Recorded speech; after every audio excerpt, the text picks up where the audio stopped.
வணக்கம். இது வழக்கு. தூங்கிக் கொண்டிருந்த மாமனாரை எரித்து கொன்ற மருமகள், காதலனை அனுப்பி பெட்ரோல் பாக்கெட்டுகளை வீசிய கொடூரம். கிருஷ்ணகிரி மாவட்டம் ஓசூர் வட்டம் சூளகிரி அருகே உள்ள கிராமம் அற்றகானப்பள்ளி. இந்த ஊரில் வசிக்கும் விவசாயி வெங்கடேசப்பா. 60 வயது நிரம்பிய வெங்கடேசப்பாவுக்கு அப்பகுதியில் நிறைய நிலங்கள் உள்ளன. மேலும் இவர் மிகப்பெரிய நாற்றுப் பண்ணை ஒன்றும் வைத்து நடத்தி வருகிறார். வெங்கடேசப்பாவின் மனைவி ஜெகதாம்மா. இத்தம்பதியினருக்கு ஸ்ரீதர், சதீஷ்குமார் என 2 மகன்களும் 3 மகள்களும் உள்ளனர். இதில் இளைய மகன் சதீஷ்குமாரும் மூத்த 2 மகள்களும் திருமணமாகி பெங்களூருவில் வசித்து வருகிறார்கள். வெங்கடேசப்பாவின் மூத்த மகன் ஸ்ரீதர், அவரின் மனைவி சரஸ்வதி, பள்ளி செல்லும் 2 ஆண் குழந்தைகள் மற்றும் இன்னும் திருமணமாகாத கடைசி மகள் ஆகியோர் நாற்றுப் பண்ணையை ஒட்டியுள்ள வீட்டில் கூட்டு குடும்பமாக வசித்து வந்தனர். சில தினங்களுக்கு முன் நடுநிசி வேளையில் வீட்டின் முன் கட்டிலில் தூங்கிக் கொண்டிருந்த வெங்கடேசப்பா திடீரென அலறும் சப்தம் கேட்டது. வீட்டிற்குள் உறங்கிக் கொண்டிருந்தவர்கள் வந்து பார்த்தபோது அவர் மீது தீ பற்றி எரிவதை கண்டனர். அக்கம் பக்கத்தினரும் உதவிக்கு ஓடி வந்து விட்டனர். பெட்ரோல் கருகி எரியும் வாசனை வீசிற்று. யாரோ வெங்கடேசப்பா மீது பெட்ரோல் ஊற்றி எரித்து கொல்ல முயன்றது தெரிய வந்தது. உடனே குடும்பத்தினரும் அங்கிருந்த ஊர்க்காரர்களும் வெங்கடேசப்பா மீது பற்றி எரியும் தீயை அணைத்தனர். பின் தேசிய நெடுஞ்சாலை வழியாக ஓசூர் அரசு மருத்துவமனைக்கு தூக்கிச் சென்றனர். குற்றுயிராக தீக்காயங்களுடன் வலியால் துடித்துக் கொண்டிருந்த வெங்கடேசப்பா 2 பேர்தான் தன் மீது பெட்ரோல் ஊற்றி எரித்துக் கொல்ல முயன்றனர் என்று கடைசியாக வாக்குமூலமும் கொடுத்தார். வீட்டில் இருந்த பசங்க 2 பேர் அவங்க வெங்கடேசப்பா ஜிஹெச் கொண்டு போயிருக்காங்க. ஸ்டேட்மெண்ட் பசங்க சொல்லியிருக்காங்க, இது மாதிரி 2 பேர் சேர்ந்து என்ன நெருப்பூட்டி கொளுத்திட்டாங்க அப்படின்னு சொல்லிட்டு அவர் ஸ்டேட்மெண்ட் கொடுத்திருக்காரு. பின் அரசு மருத்துவமனையை அடையும் முன்பே வெங்கடேசப்பா பரிதாபமாக இறந்தும் போனார். நைட் ஒரு 12 மணி போல அவர் வீட்டுக்கு வெளியில வராண்டால தூங்கிட்டு இருந்தாரு. அலர்ன சத்தத்தை கேட்டுதான் ஓடி வந்தோம். ஓடி வந்து அவங்க எங்க மச்சான் எல்லாம் ஓடி வந்து வெளியில பார்க்கும்போது தீ எல்லாம் பத்திட்டு இருந்தது. அதை பார்த்து அப்புறமா அணைச்சிட்டு தான் கொண்டு வந்து ஹாஸ்பிட்டலுக்கு கொண்டு வர வழியிலேயே எங்க நியர்பை ஹாஸ்பிட்டல் கிட்ட வரும்போது போயிட்டாரு. அப்புறமா இங்க டாக்டர் பார்த்துட்டு ஆமா கன்ஃபார்ம் போயிட்டாருன்ற கன்ஃபர்மேஷன் எங்க கொடுத்தாரு. அவர் லாஸ்டா சொன்னது யாரோ 2 பேர் வந்திருந்தாங்க, வந்து பெட்ரோல் ஊத்தி தீ வச்சுட்டாங்கன்ற வார்த்தையை மட்டும் தான் சொல்லியிருக்காரு ஹாஸ்பிட்டல் கிட்ட வரும்போது. அது சொல்லி ஒரு 10 நிமிஷம் கழிச்சு இறந்துட்டாரு. நேற்று ராத்திரி 12:30 மணி அளவுல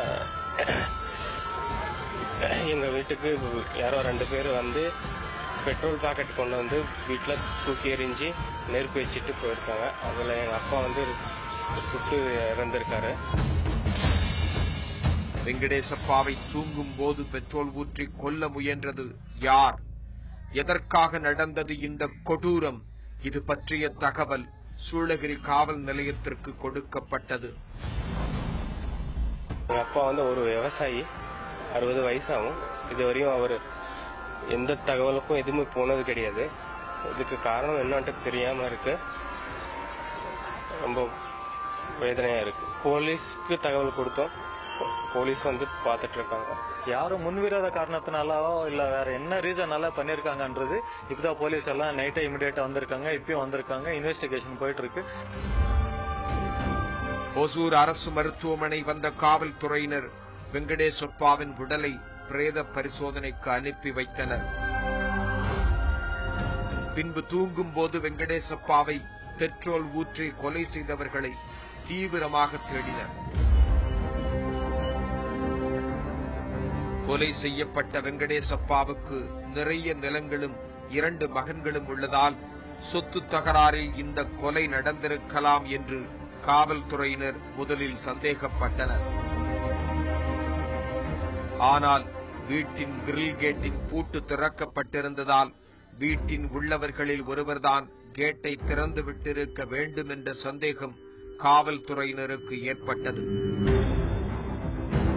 இதையடுத்து வெங்கடேசப்பாவின் மனைவி ஜெகதாம்மா மகன் மருமகளிடம் காவல்துறையினர் தீவிரமாக விசாரணை நடத்தினர்.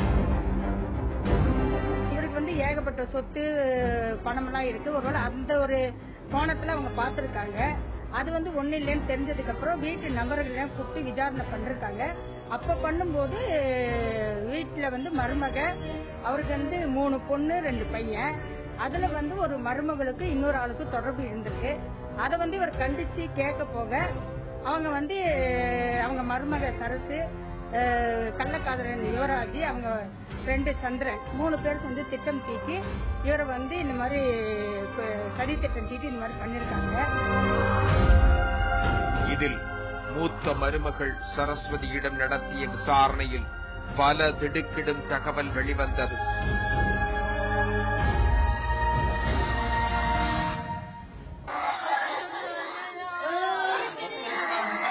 தூங்கிக் கொண்டிருந்த மாமனாரை எரித்து கொன்ற மருமகள்,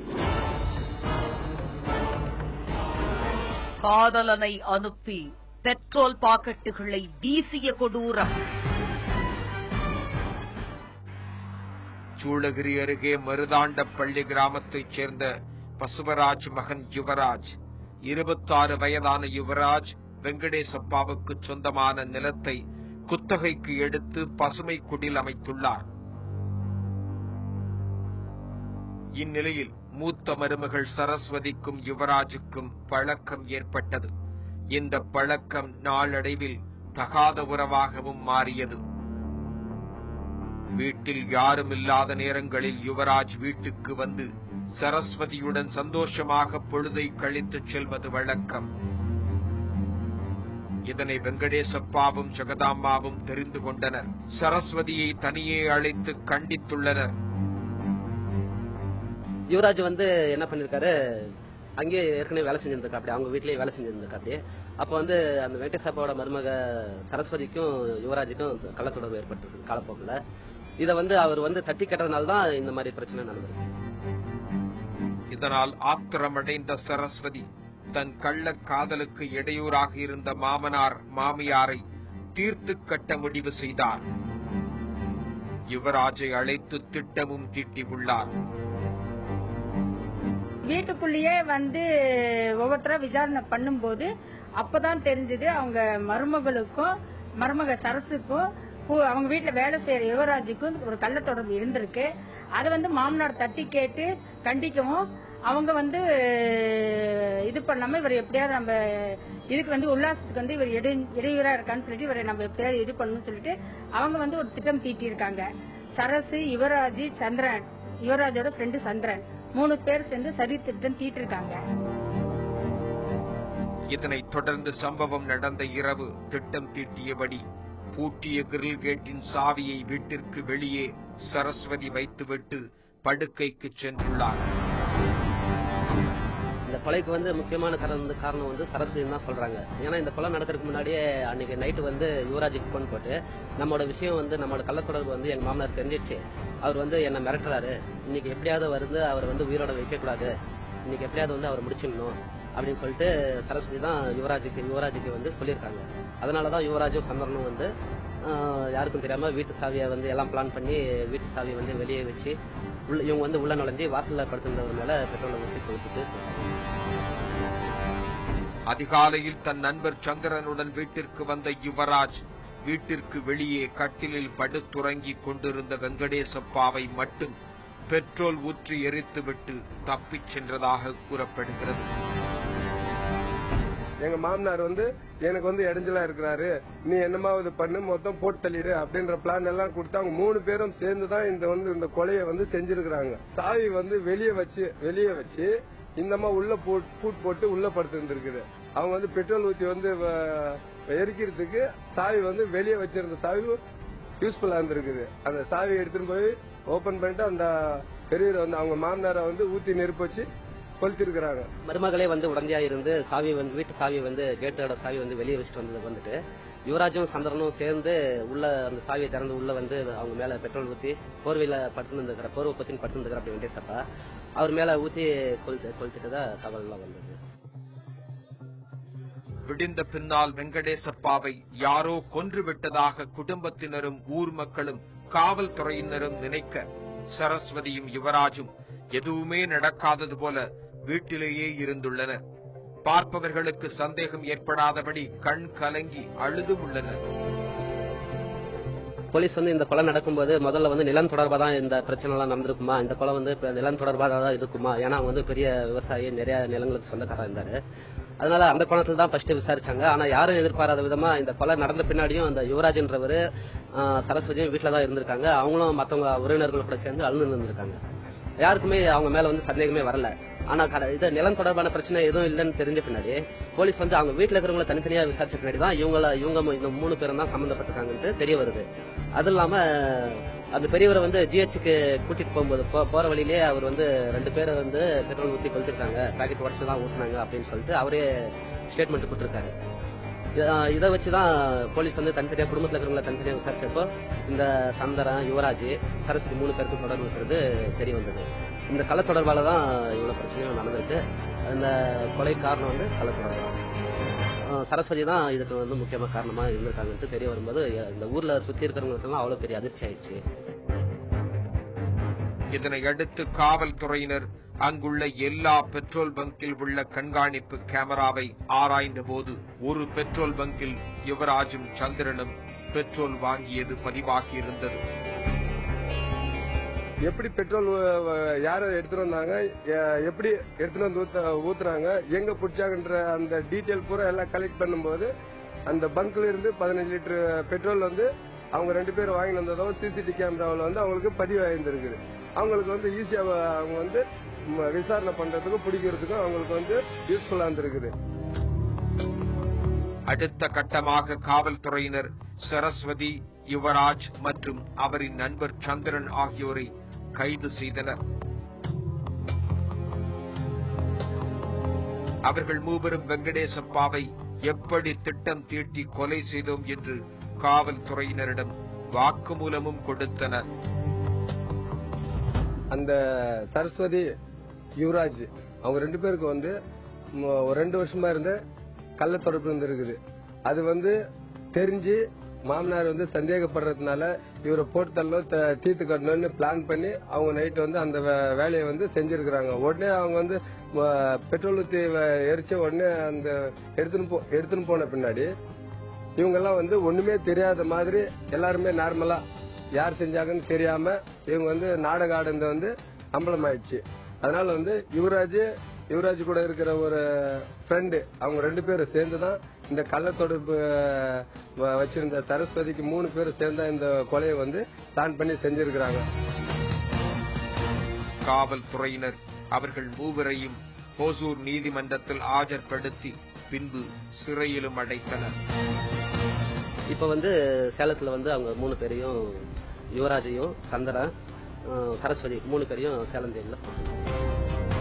மருமகளே மாமனாரை திட்டம் போட்டு தீர்த்து கட்டிய இந்த சம்பவம் அப்பகுதியில் பெரும் பரபரப்பையும் அதிர்ச்சியையும் ஏற்படுத்தி உள்ளது. பொண்ணுங்க வந்து நல்ல முறையில இருந்தாக்கா அந்த குடும்பம் வந்து செழிக்கும். இல்லன்னா இப்படிதான் சீரழிஞ்சு போயிடும். இப்ப வந்து ஒரு குடும்பமே சீரழிஞ்சு போச்சு. வழக்கு நிகழ்ச்சியில் இது சொல்வதெல்லாம் சட்டம் பகுதி.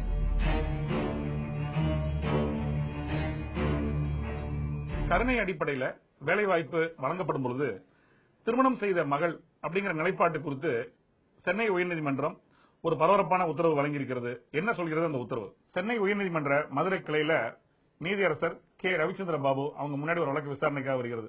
அந்த வழக்கினை தாக்கல் செய்த பெண் வந்து அவர் வழக்கு யாருக்கு எதிராக தாக்கல் செய்திருக்கிறார்னா பதிவுத்துறை தலைவர் ஐஜி ரெஜிஸ்ட்ரேஷன் மற்றும் மாவட்ட பதிவாளர் விருதுநகர் மாவட்டம் மற்றும் சிவகாசி சார் பதிவாளர் அவங்களுக்கு எதிராக வந்து ஒரு வழக்கு ரிட்டு மனு ஒன்று தாக்கல் செய்தார்.